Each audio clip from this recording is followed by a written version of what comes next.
Qué gusto estar aquí nuevamente. Mi nombre es Enrique Rodal y les doy la bienvenida a las alumnas y alumnos de lengua materna de segundo grado de secundaria.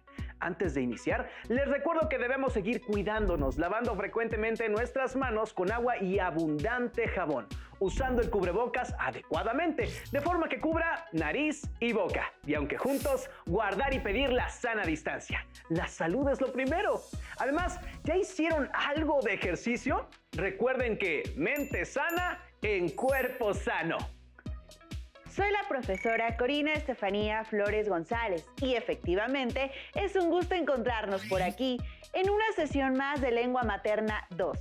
Hoy hablaremos sobre el poder del lenguaje.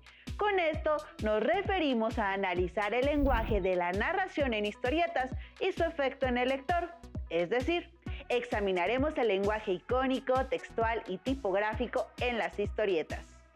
Eso me parece muy importante, profesora, pues nos permite repensar cómo podríamos presentar el lenguaje de una obra escrita a la viñeta de una historieta. ¿Listas y listas? Muy bien, iniciemos. Nuestro aprendizaje esperado es: transforma narraciones en historietas con el propósito de analizar el lenguaje de la narración en historietas y su efecto en el lector. Los materiales que van a necesitar para esta sesión son su siempre confiable cuaderno, lápiz o bolígrafo para que puedan tomar notas. También podría ayudarles tener a la mano su libro de texto. Recuerden que todo lo que vean es para reforzar su conocimiento, así que les recomiendo llevar un registro de las dudas, inquietudes o dificultades que surjan al resolver los planteamientos, pues muchas de estas las podrán resolver al momento de consultar su libro de texto y revisar sus apuntes. Imaginen que de pronto les dicen que leerán una historieta basada en el ingenioso hidalgo Don Quijote de la Mancha de Miguel de Cervantes Saavedra o Drácula de Bram Stoker. ¿Cómo se imaginarían que debería ser el lenguaje, además de los dibujos para que deseen leerla? Profesora, pues a mí me gustaría de verdad leer una historieta basada en cualquier narración de ciencia ficción, aunque también me gustan las historietas en las que los personajes tienen poderes, como volar, pero no estaría mal leer una en la que el lenguaje, no sea difícil. Claro, porque el lenguaje utilizado en las narraciones debe adecuarse a una historieta y tomar los aspectos más representativos del texto para que quien lee entienda no solo la trama, sino que se enganche. Y eso, más que depender de los dibujos, debe centrar sus esfuerzos en el lenguaje, es decir, en su forma de adaptarlo y mostrarlo. Veamos el fragmento de una de las narraciones más famosas del escritor Herman Melville. Observemos las imágenes que corresponden a uno de los extractos más famosos de Bartleby, el escribiente, publicado en 1853. En este podemos ver a Bartleby, quien se niega a hacerle caso a su jefe, quien también es el narrador del cuento. ¿Logran entender el sentido de la viñeta? A mí me parece que sí. Debo creer que Bartleby, al negarse a realizar algo por lo que le pagan, se está metiendo en un problema, lo que me causa impacto porque podrían correrlo de su empleo. ¿No es así? Así es, pero en cambio su jefe no logra deshacerse de él y más bien la historia tiene un giro inesperado. Las alumnas y los alumnos, ¿están de acuerdo en nuestras opiniones? ¿Tienen una opinión diferente a la nuestra? En ambos casos es muy importante tomar nota de las observaciones propias y las que estamos haciendo aquí para ir comprendiendo mejor la clase. Veamos otro ejemplo. En este extracto de El ingenioso hidalgo Don Quijote de la Mancha de Miguel de Cervantes Saavedra podemos leer: y embistió con el primer molino que estaba delante, y dándole una lanzada en el aspa, lo volvió el viento con tanta furia que hizo la lanza pedazos, llevándose tras sí el caballo y al caballero, que fue rodando muy maltrecho por el campo. Aquí, aunque el lenguaje es más complicado, la imagen nos ayuda a entender claramente lo que está sucediendo. Y ya me estoy imaginando cómo cae rodando el pobre Don Quijote y lo doloroso que pudo ser. ¿Ustedes se lo imaginan? No se olviden tomar nota de sus observaciones respecto a los ejemplos que estamos citando. Así es. Para entender más a fondo nuestro propósito, les invito a ver un fragmento del cuento Correspondencia, de la novelista, cuentista, poeta, dramaturga y ensayista estadounidense Carson McCullers. Mantengan la vista y el oído atentos a los detalles. 3 de noviembre de 1941. Querido Manuel, supongo que al ver el remitente norteamericano de esta carta, ya sabrás de qué se trata. Tu nombre figuraba en la lista que pusieron en la pizarra del instituto. La lista de alumnos sudamericanos con los que podíamos cartearnos. Fui yo quien lo escogió. Creo que debo contarte algunas cosas acerca de mí. Estoy a punto de cumplir los 14 y este es mi primer curso en el instituto. Me cuesta describirme con exactitud. Soy alta y mi figura deja mucho que desear porque he crecido demasiado rápido. Me gusta jugar al béisbol, realizar experimentos científicos, como los que vienen en los juegos de química, y leer todo tipo de libros. Aunque toda mi vida he deseado viajar, lo más lejos que he estado de casa ha sido en Portsmouth, New Hampshire. Últimamente he pensado mucho en Sudamérica. Desde que seleccioné tu nombre en la lista, también he pensado mucho en ti y me he imaginado cómo eres. He visto fotos del puerto de Río de Janeiro y te imagino paseando por la playa bajo el sol. Me figuro que tiene los ojos negros y acuosos, la piel morena y el pelo negro y rizado. Ya que vamos a ser amigos y a cartearnos, me parece que deberíamos saber cosas serias el uno del otro. En los últimos tiempos he pensado mucho en la vida. He meditado sobre muchas cosas. Por ejemplo, acerca de por qué estamos en la Tierra. Han pasado 3 semanas y suponía que a estas alturas ya habría recibido una carta tuya. Es muy probable que el correo tarde mucho más tiempo del que calculé, sobre todo a causa de la guerra. Leo todos los periódicos y la situación mundial pesa en mi mente. No comprendo por qué no he tenido noticias tuyas. ¿No han llegado mis 2 cartas? Hace mucho que varias chicas de mi clase han recibido respuesta de sudamericanos. Han transcurrido casi 2 meses desde que empecé a escribirte. Hace poco se me ocurrió que quizá no has encontrado a nadie que sepa suficiente inglés para traducirte mis cartas. En mi opinión, tendrías que haber dado con alguien y, además, se daba por sobreentendido que los sudamericanos que figuraban en la lista estudiaban inglés. 20 de enero de 1942. Querido señor García, con toda mi buena fe le he enviado 3 cartas y esperaba que cumpliera su parte en el proyecto de que los alumnos norteamericanos y los sudamericanos escribieran como tenía que ser. Casi todas las demás alumnas de mi clase recibieron cartas y algunas hasta regalos en prueba de amistad. Pese a que no estaban tan interesadas como yo en los países extranjeros. Cada día esperaba sus noticias y le concedí el beneficio de todas las dudas. Pero ahora me doy cuenta de que he cometido un grave error. Solo quiero saber una cosa. ¿Por qué incluyó su nombre en la lista si no estaba dispuesto a cumplir su palabra? Solo quiero decirle que, de haber sabido lo que ahora sé, seguramente habría elegido a otro sudamericano. Atentamente, señorita Henrietta Hill Evans. Postdata. No puedo desperdiciar un minuto más de mi valioso tiempo en escribirle. Seguramente Después de escuchar la narración del texto de McCullers, pudieron darse cuenta de algunos aspectos del contexto de esa época. Por ejemplo, que la carta era el medio de comunicación por el cual se podía entablar una amistad a distancia y que ahora nosotros tenemos recursos más rápidos como las redes sociales.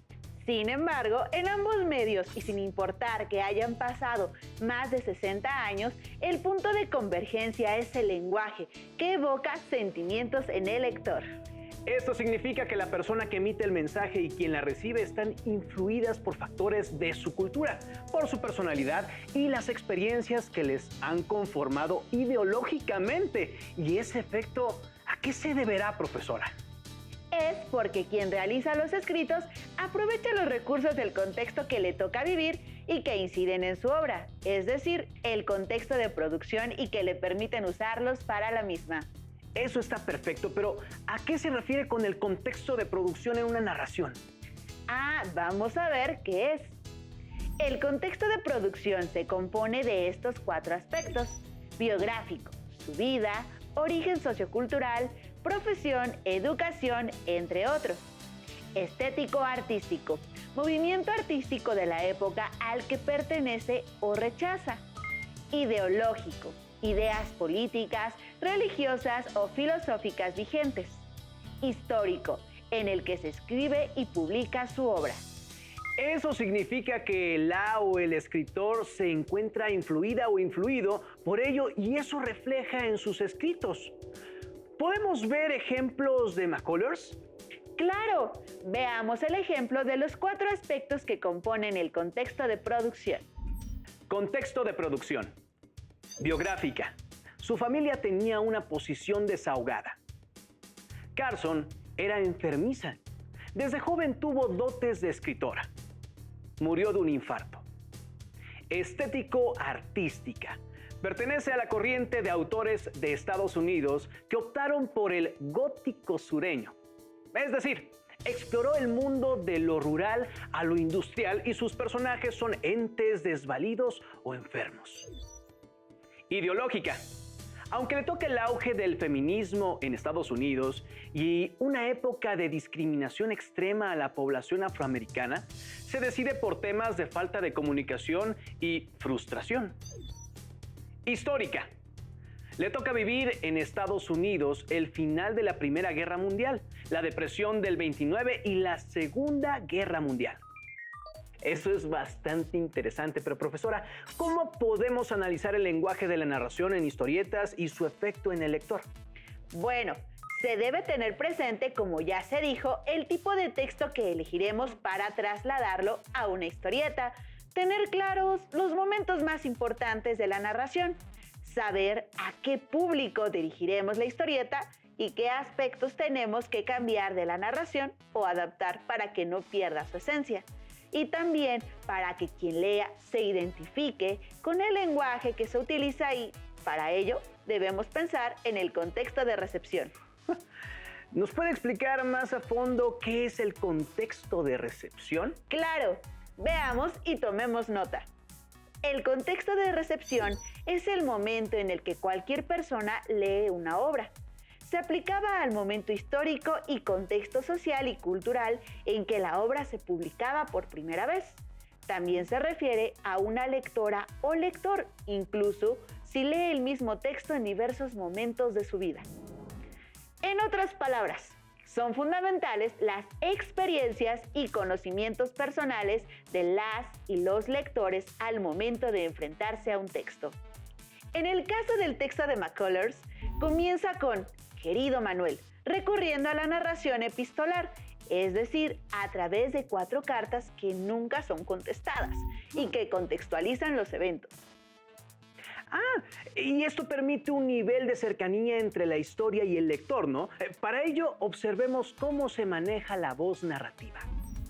Esta puede ser en primera persona, por ejemplo, "Soy alta, siento que he crecido demasiado rápido".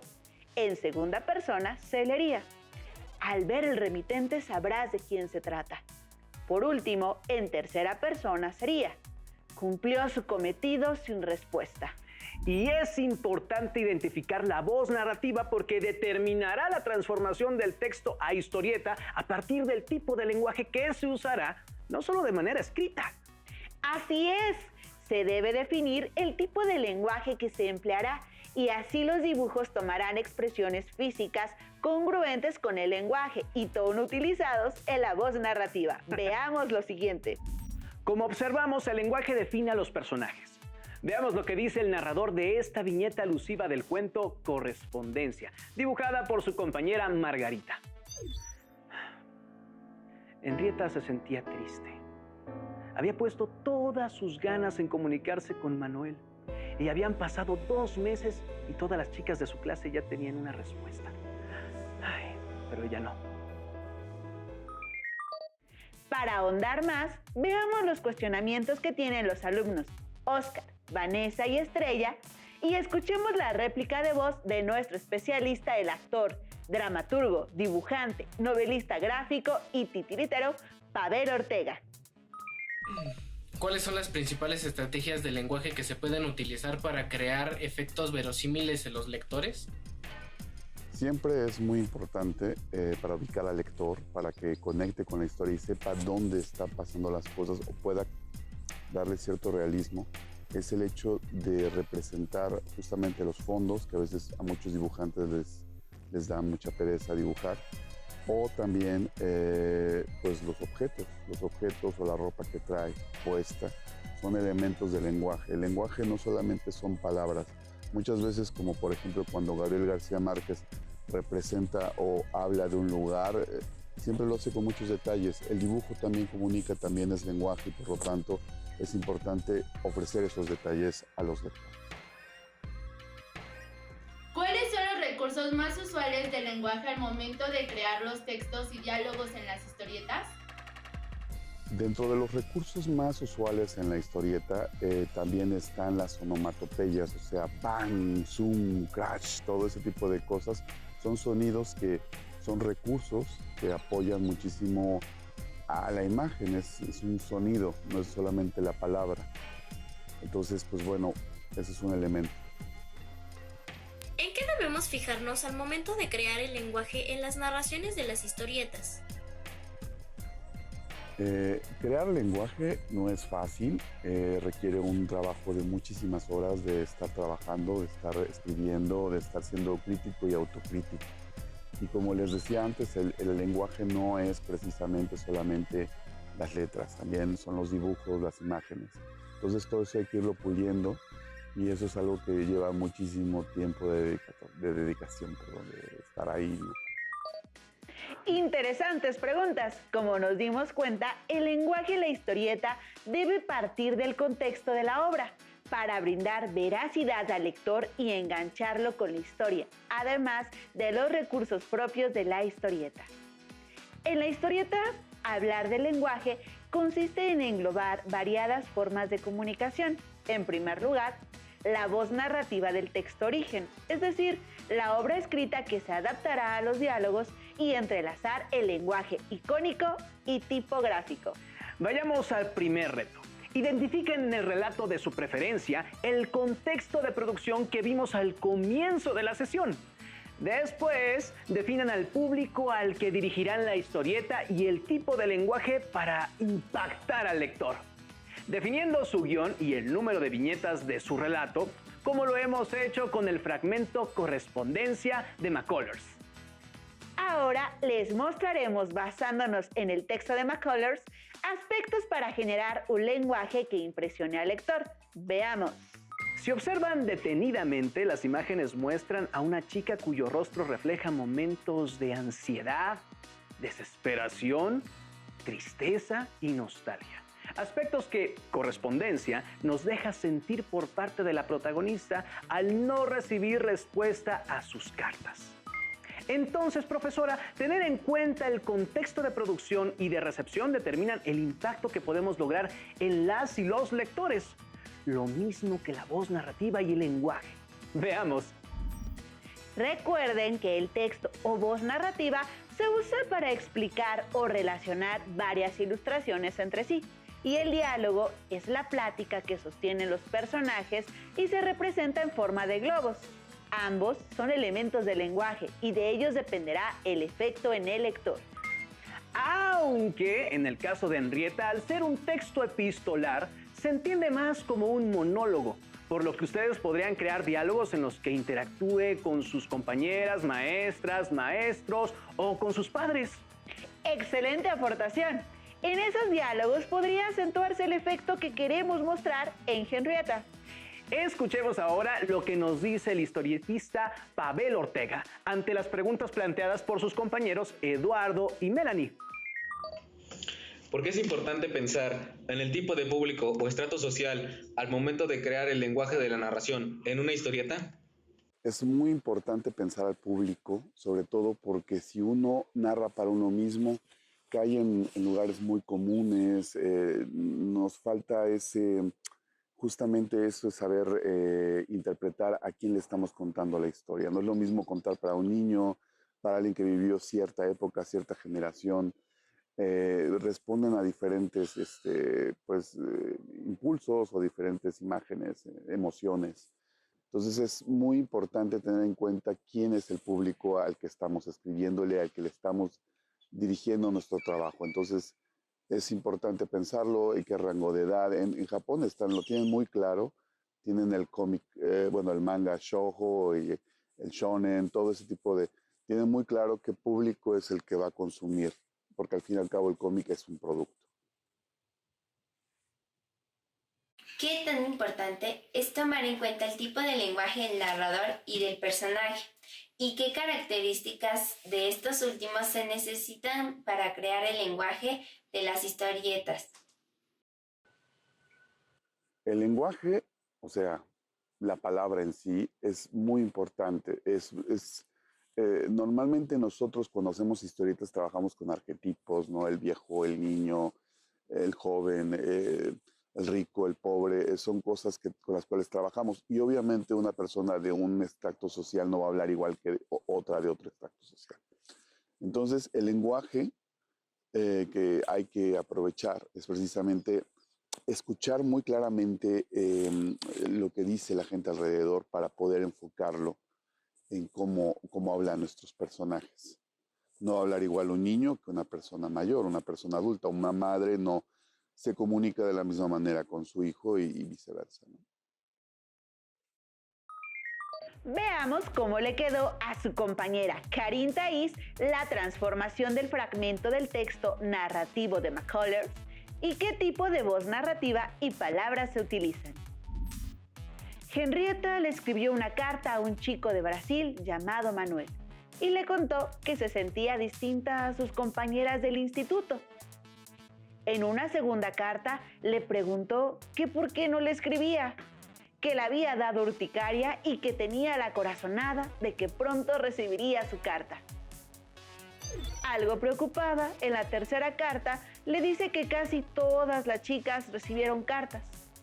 Pregunta si le ha llegado, si ha podido leerlas o si está enfermo. Finalmente, en la cuarta carta, le hace saber su molestia por no haber recibido respuesta y que no piensa perder un minuto más escribiéndole. Como observan, el lenguaje es muy sencillo y todo es contado por una voz narrativa en tercera persona. Y podemos observar que se resumen los 4 momentos de las cartas.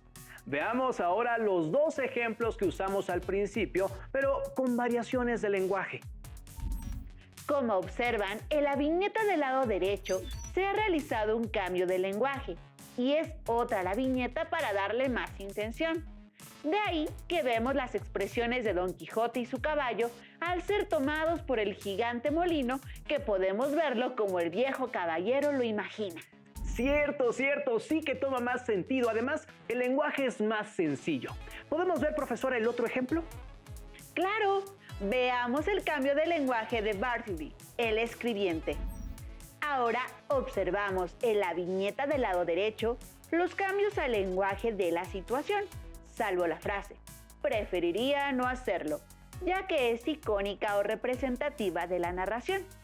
Lo cierto es que el cambio más efectivo se observa en la narración cuando dice: Me quedé impactado, en silencio, intentando no explotar, pero no pude. También muy cierto. En el narrador original, por ejemplo, 2 palabras que podrían sonar raras para alguien serían atónitas facultades. ¿Ustedes qué lenguaje hubieran usado para estas u otras narraciones que tengan en mente? Hemos desarrollado el aprendizaje esperado. Transforma narraciones en historietas con el propósito de analizar el lenguaje de la narración en historietas y su efecto en el lector. Para conocer más, pueden consultar su libro de lengua materna 2, en donde encontrarán información que enriquezca lo aprendido. También pueden realizar los retos sugeridos en él o bien consultar sus apuntes. Lo importante es seguir aprendiendo juntos. Gracias por compartir con nosotros esta sesión de Lengua Materna 2, en la que hemos compartido sobre el poder del lenguaje. Hemos aprendido algo nuevo juntos. ¡Hasta la próxima!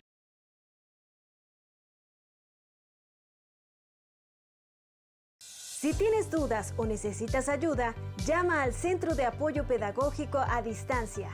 El número de teléfono para secundaria es el 55 36 01 71 23. Si requieres consultar los libros de texto en versión digital, recuerda que los puedes encontrar en la página conaliteg.cep.gov.mx. Y recuerda que también cuentas con el sitio aprendeencasa.cep.gov.mx, en donde podrás ver nuevamente los videos de los programas y además encontrarás actividades para fortalecer tus aprendizajes. También te invitamos a que consultes las plataformas nuevaescuelamexicana.cep.gov.mx y tripulantes.cep.gov.mx.